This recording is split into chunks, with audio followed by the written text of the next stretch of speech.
बिस्मिल्लाहिर्रहमानिर्रहीम। अस्सलाम वालेकुम। आज हम क्रिमिनोलॉजी सीएसएस का जो सब्जेक्ट है इसकी आउटलाइन के सेकंड टॉपिक की तरफ चलते हैं और हम आज पढ़ेंगे इसमें इंशाअल्लाह अंडरस्टैंडिंग क्रिमिनोलॉजी। इसके अंदर हम इसकी डेफिनेशन को पढ़ेंगे, इसके मीनिंग एंड स्कोप को पढ़ेंगे और हम ये पढ़ेंगे कि क्राइम एक सोशल प्रॉब्लम है या नहीं है, और अगर है तो कैसे है। फिर हम इसमें पढ़ेंगे क्रिमिनोलॉजी और क्रिमिनल लॉ का डिफरेंस, और फिर इसके अंदर हम पढ़ेंगे what is evil, what is deviance, और फिर हम पढ़ेंगे कि सिन वाइज क्या है और नॉर्म्स क्या है। तो चलते हैं अपने लेक्चर की जानिब। देखें, थोड़ा सा आपको मैं एक आइडिया देता हूँ कि क्रिमिनोलॉजी क्या है और क्रिमिनल जस्टिस क्या है। क्रिमिनोलॉजी एक स्टडी है जिसका फोकस है कि जो सोसाइटी के अंदर क्राइम है ये क्यों हो रहा है, कैसे हो रहा है, और जो क्रिमिनल जस्टिस है वो इसका एक इंस्टीट्यूशन है या ये एक डेवलपमेंट है क्रिमिनोलॉजी के अंदर कि एक सिस्टम बनाया गया कि क्राइम को कैसे डेटर करना है सोसाइटी के अंदर। तो ये थोड़ा मेन डिफरेंस है इसके अंदर, इसको हम पढ़ेंगे।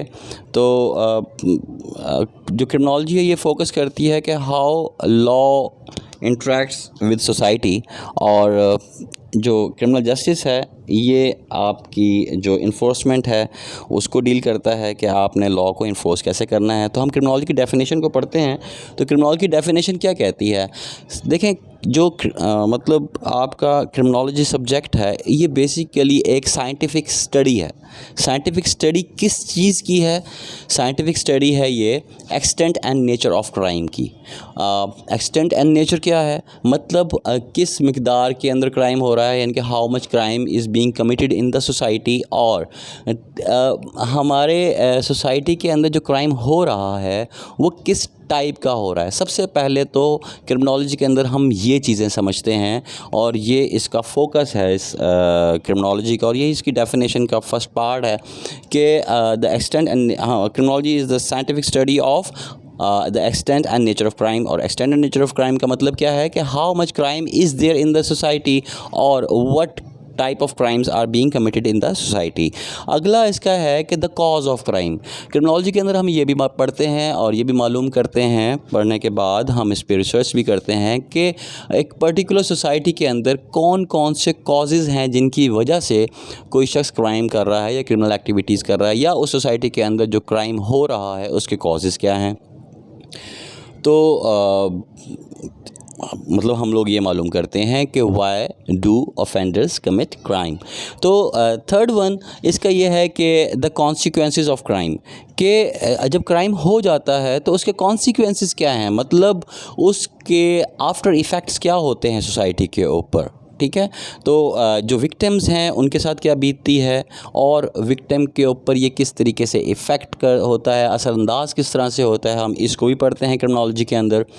और फिर इसके बाद हम एक और चीज़ पढ़ते हैं कि ये जो क्राइम है इसको लेके जो आपने एक सिस्टम बनाया क्राइम को रोकने के लिए आपकी पर्टिकुलर सोसाइटी के अंदर, वो जो क्रिमिनल जस्टिस सिस्टम है वो किस तरीके से ऑपरेट कर रहा है, उसका रिएक्शन क्या है, और वो इफ़ेक्टिव है भी या नहीं, और अगर नहीं है तो उसको कैसे इफ़ेक्टिव बनाया जा सकता है।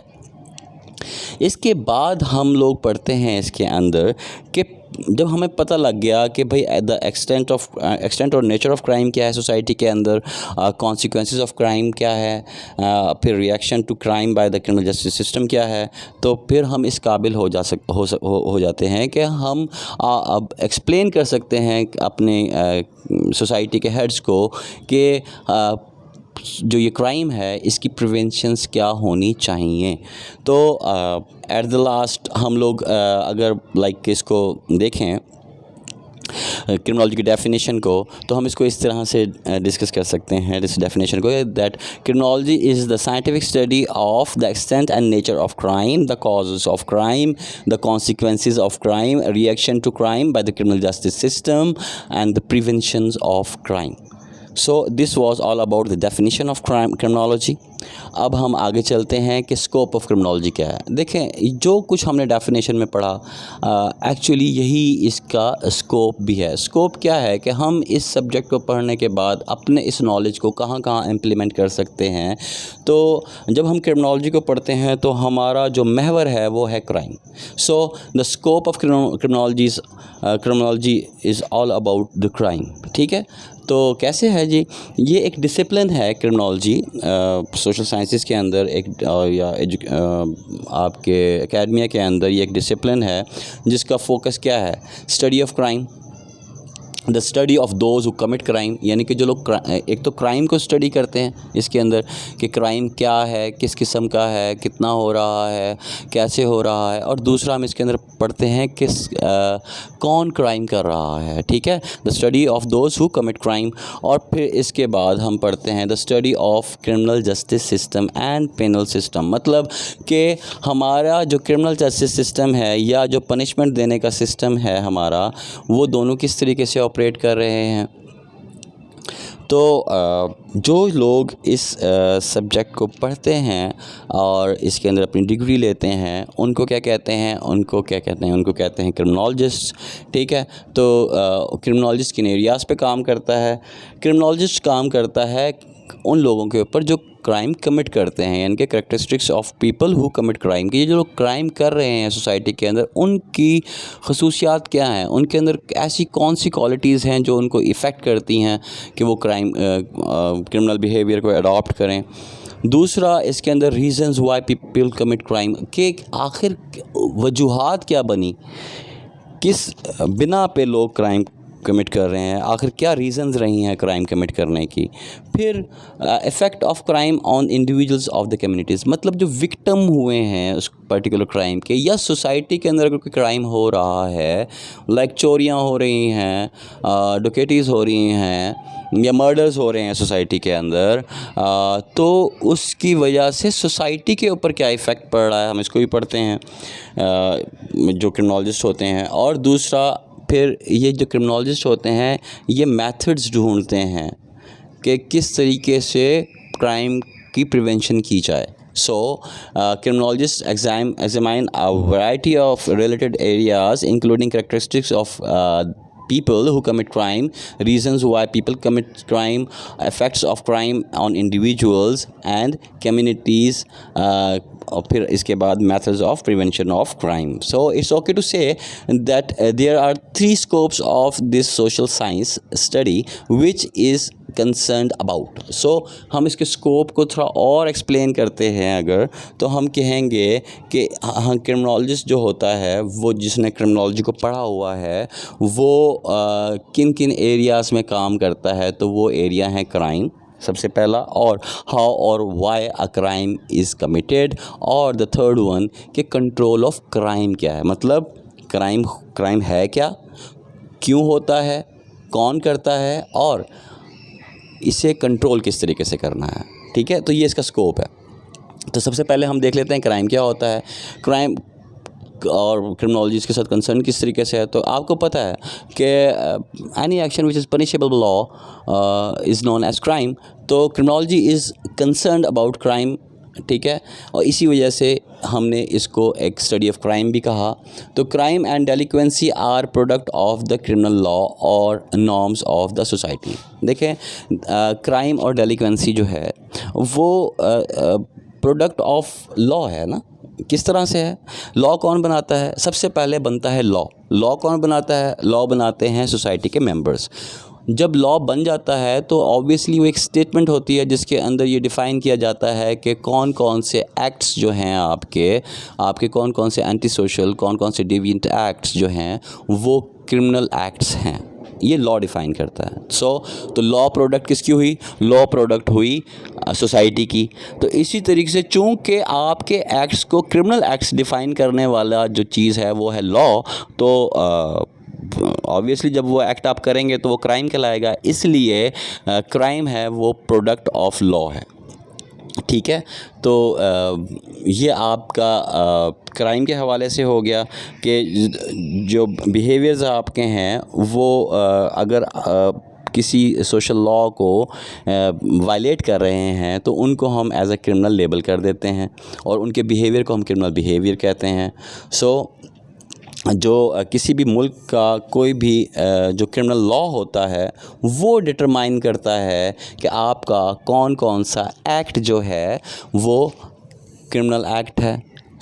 ये सारा कुछ डिस्कस करने का पर्पस क्या है कि क्राइम का आपको कॉन्सेप्ट क्लियर हो कि क्राइम है क्या, और क्रिमिनोलॉजिस्ट इसको बहुत डिटेल में पढ़ते हैं ताकि जब लॉ मेकिंग का काम आए तो वो सोच समझ कर डिसाइड करें कि किन किन एक्ट्स को क्रिमिनल एक्ट्स डिफ़ाइन करना है लॉ के अंदर, लॉ बनाते वक्त। ठीक है, क्योंकि इससे सोसाइटी के ऊपर बड़ा इफ़ेक्ट पड़ता है। हम आगे जाएंगे, हम पढ़ेंगे और हम समझेंगे कि ये लॉ मेकिंग से भी सोसाइटी कैसे इफ़ेक्ट होती है।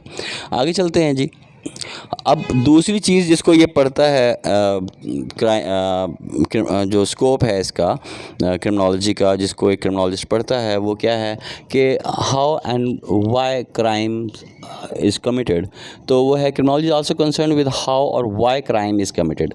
क्रिमिनोलॉजिस्ट जो होता है वो इस चीज़ की रिसर्च करता है कि आपके जो सिस्टम में, आपकी सोसाइटी के अंदर कोई क्राइम कमिट हो रहे हैं तो उसके कॉजेज़ क्या हैं, उसकी रीज़न्स क्या हैं। ये मैंने डेफिनेशन के अंदर भी आपको बताया। और आगे हम इन कॉजेज़ को पढ़ने के लिए number of criminological theories are present in your course, तो उसके अंदर हमें अंदाज़ा होगा, हम जब उसे पढ़ेंगे तो हमें आइडिया होगा कि आखिरकार कौन कौन से कॉजेज़ हैं जिनकी वजह से सोसाइटी के अंदर क्राइम फैलता है और सोसाइटी के मेंबर्स या कुछ पर्टिकुलर इंडिविजुअल्स क्राइम कमिट करते हैं। हाउ एंड व्हाई इस क्राइम इज़ कमिटेड, ये भी पढ़ा जाता है इस क्रिमिनोलॉजी के सब्जेक्ट में। और यही स्कोप ऑफ क्रिमिनोलॉजी भी है। और फिर एट द एंड आप जो क्रिमिनोलॉजिस्ट है वो ये सब्जेक्ट के अंदर पढ़ता है कि कंट्रोल ऑफ क्राइम क्या है। कंट्रोल ऑफ क्राइम भी स्कोप ऑफ क्रिमिनोलॉजी है, क्योंकि इतनी सारी स्टडी की ही इसीलिए है कि क्राइम को कंट्रोल किया जा सके। जो किसी भी सोसाइटी का जो क्रिमिनल जस्टिस सिस्टम है, ये उसकी सोल जॉब है, सोल ड्यूटी है कि वो क्राइम को कंट्रोल करे। तो the criminal justice system consist of all the processes. अब जो क्रिमिनल जस्टिस सिस्टम है वो क्या है, उसके अंदर वो सारे प्रोसेसेस हैं जिसके अंदर अगर कोई इंडिविजुअल कोई क्राइम कमिट करता है तो उसको किस तरीके से डील करना है, वो सारे प्रोसेस उसके अंदर मौजूद हैं। और ये सब कुछ इसलिए नहीं किया जाता कि किसी पर्टिकुलर शख्स को पनिश करना है, इस पनिशमेंट का एक मकसद भी है और इसीलिए इसके लिए प्रोसेस रखे गए हैं। और वो इस प्रोसेस का मकसद क्या है कि सोसाइटी के अंदर जो क्राइम है उसको डेटर किया जा सके, मतलब क्राइम को रोका जा सके और या क्राइम को कंट्रोल किया जा सके। यही प्रिवेंशन ऑफ क्राइम भी है। तो जो किसी भी सोसाइटी का जो क्रिमिनल जस्टिस सिस्टम है वो उसके अंदर जो लोग काम करते हैं या उसके जो इंस्टीट्यूट्स हैं वो पुलिस है, कोर्ट है और जुडिशल सर्विसेज हैं, और फिर उसके करेक्शन इंस्टीट्यूशंस हैं लाइक प्रिजन्स हैं। प्रिजन्स को हम करेक्शन इंस्टीट्यूशंस भी बोलते हैं। तो होपफुली आपको ये स्कोप इसका समझ आ गया होगा। एक तो क्राइम है इसका स्कोप, दूसरा how and why crimes are committed, और तीसरा क्या है कि कंट्रोल ऑफ क्राइम क्या है। ये था total scope of criminology. Definition भी समझ आ गई इंशाल्लाह, और आपको ये होपफुली स्कोप भी समझ आ गया होगा। अब क्रिमिनल लॉ क्या है? क्रिमिनल लॉ बेसिकली देखें, मैंने पहले भी आपको बताया इसी वीडियो के अंदर पीछे, और दोबारा बता रहा हूँ कि criminal law is the body of law that defines criminal offences, यानी कि आपके कौन कौन से एक्ट्स जो हैं वो क्रिमिनल ऑफेंसेस हैं। फिर क्रिमिनल लॉ आप रेगुलेट करता है, आपको बताता है कि आपने क्रिमिनल्स को एप्रीहेंड किस तरह करना है, उनकी एप्रीहेंशन किस तरीके से होनी चाहिए। फिर ये आपको बताता है कि उनके ऊपर चार्जेस किस तरीके से लगाने हैं, यानी कि आपके किस एक्ट के ऊपर कौन सा चार्ज लगेगा, कौन सी सेक्शन लगेगी और उसकी पनिशमेंट क्या बनती है, इसको चार्जिंग कहते हैं। और ये आपका क्रिमिनल लॉ किसी भी कंट्री का इन चीज़ों को डिफ़ाइन करता है, और साथ में वो ये भी डिफ़ाइन करता है कि अगर किसी शख्स ने क्राइम कर लिया है तो उसका क्रिमिनल जस्टिस सिस्टम के अंदर ट्रायल का प्रोसीजर क्या होगा, और एट द एंड ये भी वो समझाता है कि पेनल्टीज़ उसके ऊपर किस तरीके से फ़िक्स की जाएंगी और मोड्स ऑफ ट्रीटमेंट उस पर्टिकुलर क्रिमिनल को लेके क्या होंगे। मोड्स ऑफ ट्रीटमेंट मतलब कि आप आया उनके साथ पिनेटिव मेजर्स ले रहे हैं या आप रिहैबिलिटेटिव मेजर्स ले रहे हैं। मतलब कि अगर तो लेट अस सपोज़ कोई फर्स्ट ऑफेंडर है, उसने पहली दफ़ा कोई क्राइम किया है या कोई माइनर ऑफेंडर है, तो हम उसको कोशिश करेंगे कि रिहैबिलिटेट करें। उसके अंदर जो क्रिमिनलिटी आई है या उसने किसी भी वजह से कोई क्रिमिनल एक्ट किया है किसी भी कॉज के तहत, किसी भी रीज़न के तहत, तो हम उसको सॉल्व करें और हम उसको रिहैबिलिटेट करें ताकि वो एक यूज़फुल मेंबर ऑफ सोसाइटी बन सके। और अगर हम देखते हैं कि कोई शख्स जो है वो रिपीटेड ऑफेंडर है और वो रिहैबिलिटेशन से उस पर कोई फ़र्क नहीं पड़ रहा, तो फिर हम उसके ऊपर पिनेटिव मेजर्स लेते हैं, कॉर्पोरल पनिशमेंट्स देते हैं उनको, यहाँ तक कि आप उसको डेथ पेनल्टी भी हो जाती है उस शख्स को, लाइफ इम्प्रिजनमेंट भी हो जाती है, उम्र कैद भी हो जाती है। तो ये डिसाइड करती है कोर्ट, और ये जो क्रिमिनल लॉ है ये डिसाइड करता है कि किस किस्म के ऑफेंडर्स को किस किस्म की पनिशमेंट देनी है और उनकी अप्रीहेंशंस किस तरीके से करनी है, उन पे चार्जिंग किस तरह से करनी है, उनके ऊपर उनका ट्रायल कैसे होगा, उनको सज़ाएं किस तरह देंगे, ये सब डील करता है criminal law. So, the criminal law is only one of the devices by which organized societies protect the security of individual interests and ensure the survival of the group.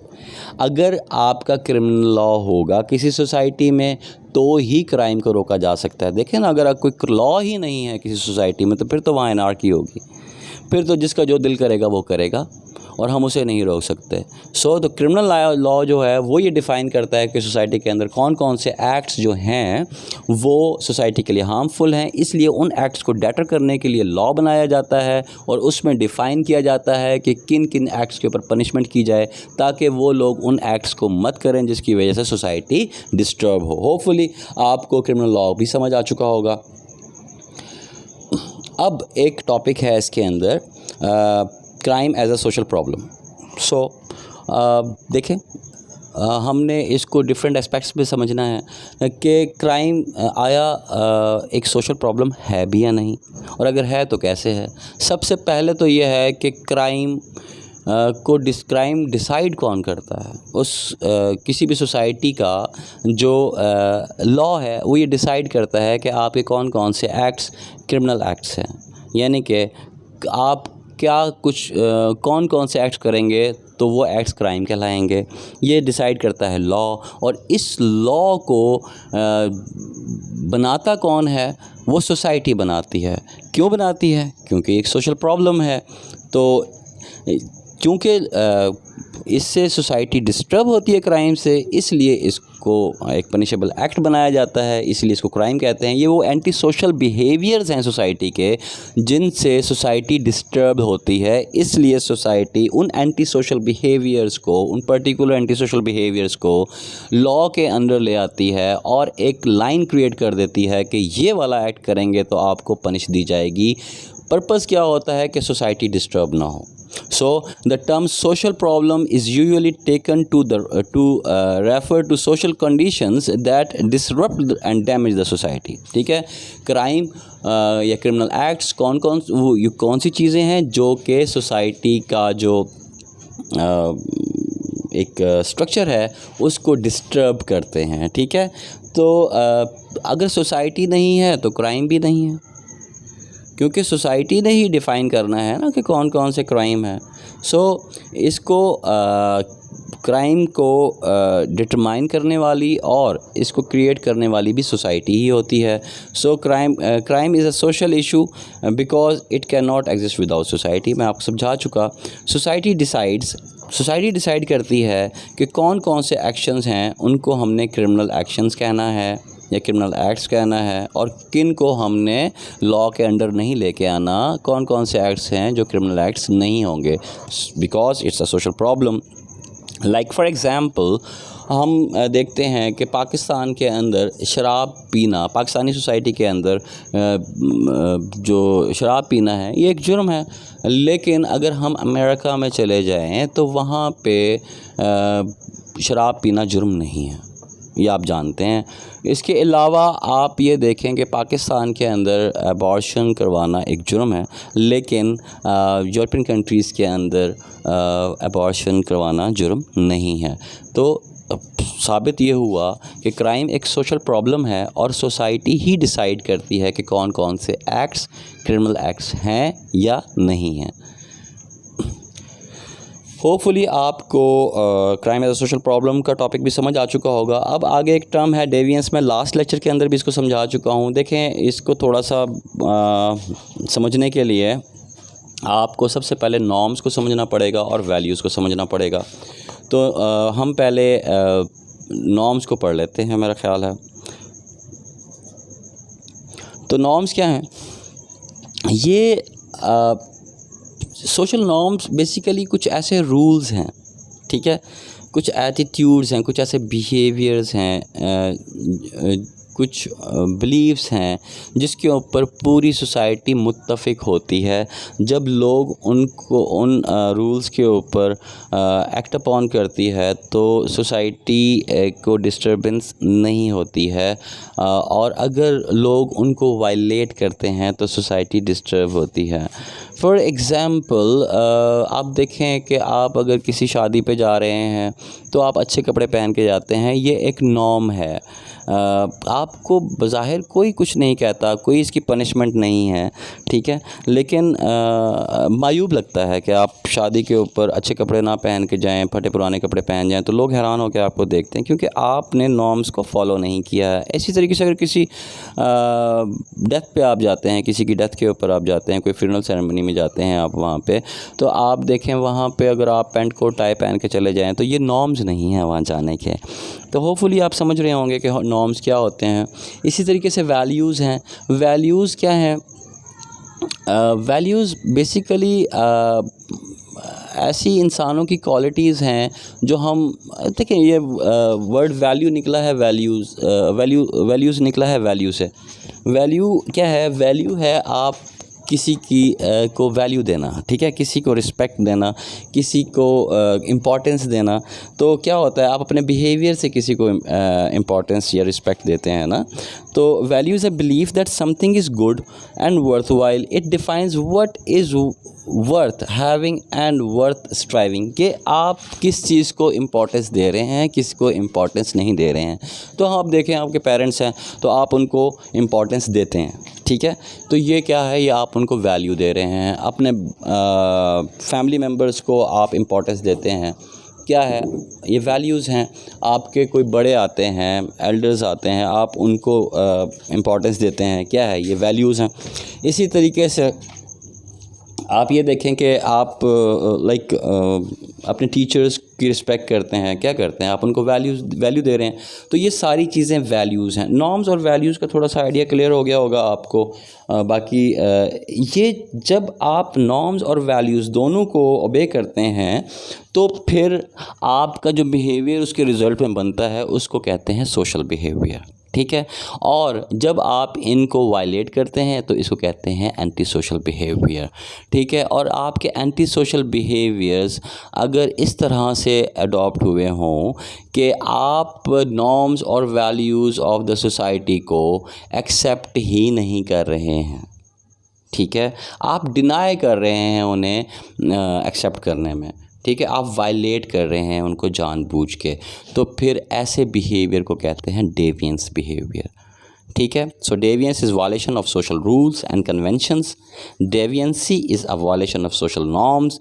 Norms क्या हैं? Norms are the behavioural codes and scripts conforming to acceptable standards that guide our actions and self presentation. Hopefully आपको deviance, norms, values समझ आ चुकी होगी। अब अगली term क्या है? अगली टर्म है सिन वाइस। तो ये दो वर्ड्स हैं, सबसे पहले है सिन और फिर है वाइस, सिन वाइस, ठीक है। तो सिन क्या है? देखिए, अगर हम सोसाइटी की बात करते हैं तो वहाँ पे एक टर्म यूज़ होती है क्राइम, ठीक है, जो कि सोसाइटी को लॉज को वायलेट करने से जो भी बिहेवियर आपका सामने आता है, जो भी एक्ट आपका सामने आता है, यानी कि जो भी एक्ट आपका सोसाइटी के लॉज को वायलेट कर रहा है, उसे कहते हैं क्राइम। सेम इसी तरीके से आपका कोई भी एक्ट जो अल्लाह ताला के बनाए हुए कवानीन को वायलेट करता है, उसे कहते हैं सिन, गुनाह।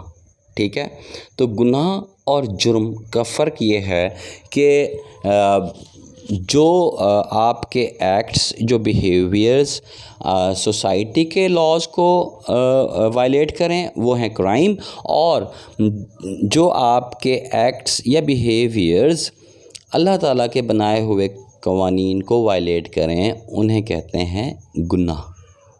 होपफुली आपको ये भी समझ आ गई होगी कि sin is the offence against God, ठीक है, a transgression against the divine law and any thought, desire, word and act और ओमिशन अगेंस्ट द लॉ।